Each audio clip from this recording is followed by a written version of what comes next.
There's a high school kid right now, maybe at the age of 14 years old, looking at this show, and he's familiar with Half Man, Half Amazing. He's familiar with and One and all the accolades that you accomplished. He's looking at you and he's going to give you a eulogy, and he's saying, half man, half amazing. What would be the words that you would want to leave behind? Half man, half amazing was one of the hardest working guys I ever seen, and wherever he was, he left it on the floor. Anything I put my mind to, I try to be the best at it. If I wasn't the best at it, I try to figure out or learn how to be the best at it, or at least good. But never back down from a challenge. Never back down from a challenge. The fact that I didn't get to the NBA doesn't mean I wasn't successful in my basketball career.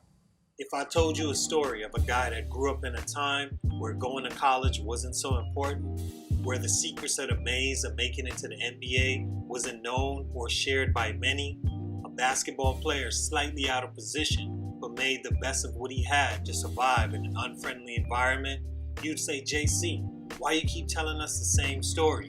What you first have to realize is most guys that came up and became street ball legends share so much of the same story. You'd also have to realize how beautiful that same story can be when you simply change the character and experience his individual journey to greatness and becoming a household name. It's kind of like the Happy Birthday song. It's sung slightly different in many cultures, and you've heard it time and time again. But every time you hear it, you feel that same special feeling. Today's feature is a guy that has a similar upbringing as many, but oh so different story. One of the OGs of this and one street ball phenomenon. A well-respected baller that has an infectious personality, unique game, and charisma made for the bright lights. Why didn't he make it to the NBA? Well, I'll tell you.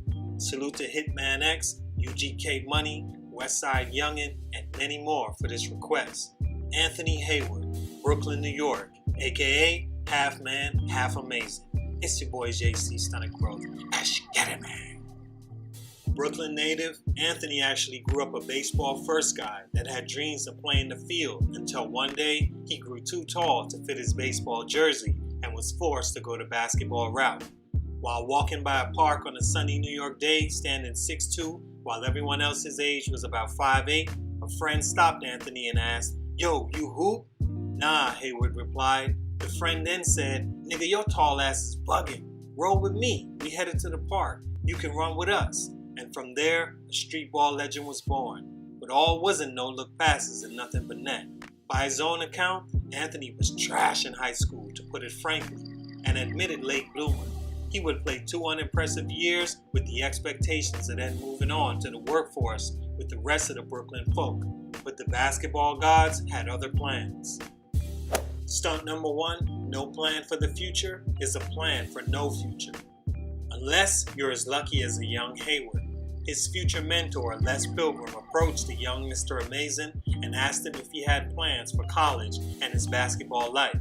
Surprisingly, Anthony wasn't even interested in going to college. Now, this may seem to be a huge shock to you hearing this in 2019, but trust me, man, in his era, the 70s, 80s, 90s, guys just, 1, didn't know how to turn their dreams into reality, the college route, and 2, had so many other things going on around them while they were outside.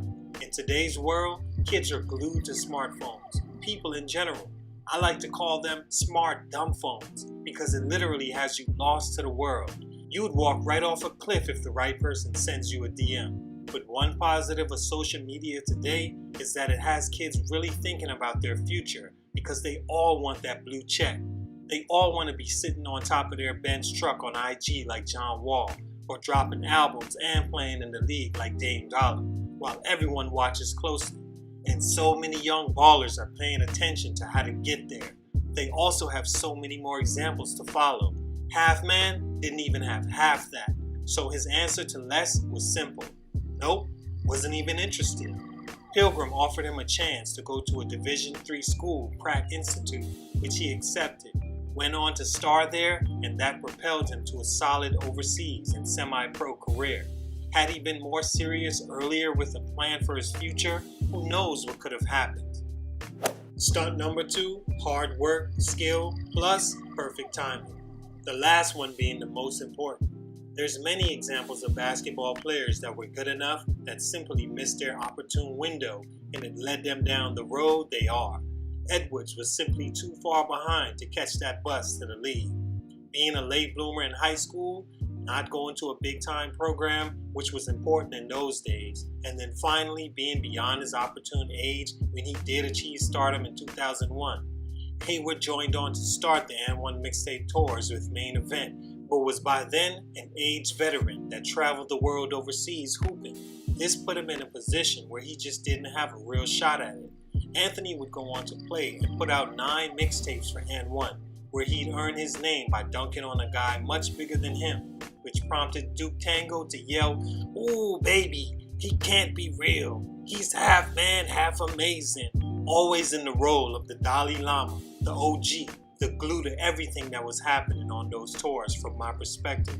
He never seemed to be caught up in the drama on those shows and was just solid. He also had game. He could shoot, block shots, dunk on people, and brought all the intangibles needed to make the N1 engine run as smooth as possible. N1 took off, and the players on that tour were like rock stars in the early 2000s. But I think at that point, even he knew there wasn't a spot for him in the NBA, and he was cool with that. Stunt number 3, it's simple. Yeah, man, it is. It just wasn't for him. It never was. Since a youngin', his love was not even basketball. Some people don't need the NBA to validate their existence, and if you talk about anyone that was the poster child for that in the N1 family, it was half man, half amazing. His personality was a fixture and needed out there, as he was one of the brightest shining characters that always added some seasoning to the game. Also a real professional that played all over the world and never once been sent home or had off-court dramas that cost him his opportunities. A real basketball role model if you ask me. But in life, that's how the game works. A lot of us will never play in the NBA, never star in the NCAA, and never go on to make classic basketball footage like those N1 mixtapes. But when you make the Stunted Growth screen and JC has nothing but respect for your game, trust me, nigga, you made it. Love you, half man. Thanks for everything, bro. It's your boy JC Stunted Growth, and I'm out.